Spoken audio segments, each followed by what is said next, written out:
श्री कृष्णाय नमः। श्री गोपीजनवल्लभाय नमः। श्रीमदाचार्य चरण कमलेभ्यो नमः। श्री गुसाई जी परम दयालवे नमः। श्री यमुना चतुर्भ्यां नमः। श्री गुरुवे नमः। श्री गुरुचरण कमलेभ्यो नमः। जय श्री कृष्ण। वार्ता प्रसंग 2। और हरिदास बनिया के एक बेटी हती, सो वह बेटी बड़ी भई। जब हरिदास सोच करन लागे, जो अपनी ज्ञाति में तो को वैष्णव को बालक है नाही, जो वाको दीजिए। ऐसे सोच हरिदास बहुत ही करन लागे, परी कोऊ लड़िका कहू नजरी न आयो। पाछे एक दिन हरिदास अपने पुरोहित को बुलाई, वाके साथ अपनी बेटी को दे कछु द्रव्य विवाह को दे। वह पुरोहित सो हरिदास ने यह कहो, जो पुरोहित जी, या लड़की को तुम कहूँ आछो घर वर देखी के यहाँ ते दूरी देश में कहूँ या को विवाह करी आओ। सो पुरोहित एक बार तो वर देखीवे को गयो। तो द्वारिका जी के मार्ग में एक वर सो हरिदास की बेटी की सगाई करी।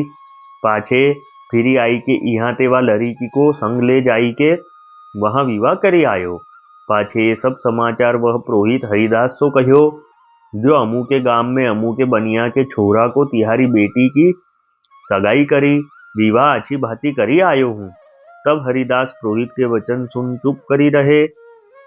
पाछे वह पुरोहित को यथाशक्ति भेंट दे हरिदास विदा किए।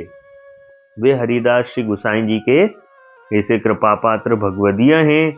सो सगरे गांव सहित राजा जेमल जी और वैष्णव को वैष्णव किए। ता दिन ते जेमल जी को जो कछु पूछनो होए, सो हरिदास सो पूछी के काम करते।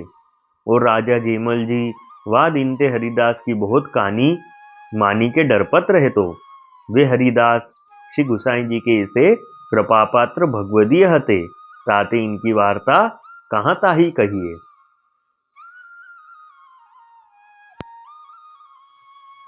अब वार्ता का सारांश हिंदी में। तो हरिदास बनिया की एक बेटी थी। तो जब वह बड़ी हुई, तब हरिदास ने विचार किया कि अपनी ज्ञाति में तो कोई वैष्णव लड़का है नहीं जिससे इसका ब्याह कराऊं। तब हरिदास ने अपने पुरोहित को बुलाया और उसको द्रव्य देके कहा कि पुरोहित जी, ये मेरी कन्या का तुम कोई अच्छे वैष्णव घर में विवाह करवा दो। तब वह पुरोहित श्री द्वारका जी के मार्ग में गए। वहां उन्होंने वैष्णव घर में हरिदास की कन्या का विवाह निश्चित किया और फिर हरिदास की कन्या को ले जाके विवाह करवाया। और वापस आके हरिदास को सब विवाह के समाचार कह सुनाए। फिर हरिदास सुनकर चुप रहे और वो पुरोहित को यथाशक्ति भेंट देके विदा किए। तो हरिदास श्री गुसाई जी के ऐसे कृपा पात्र भगवदीय थे, जिन्होंने पूरे गांव सहित राजा जेमल जी को वैष्णव करवाया। उस दिन से राजा जेमल जी को कुछ पूछना हो तो हरिदास से पूछते और हरिदास का बहुत मान रख के उनसे डरते भी। तो वे हरिदास श्री गुसाई जी के ऐसे कृपा पात्र भगवदीय थे। वल्लभी वैष्णव सदा सुहागी, जो श्री वल्लभ शरणे आवे, सो पूरण बड़भागी। गल तुलसा की माला सोहे, भाले तिलक रसाला। तापर वल्लभी मुद्रा सोहे, मुख बोले गोपाला। तन मन धन वैष्णव पर वारू, गाँव श्री गिरधर लाला। आज सभा में पूर्ण रहत हैं, सूर दास नंद लाला। वल्लभी वैष्णव सदा सुहागी। जय श्री कृष्ण।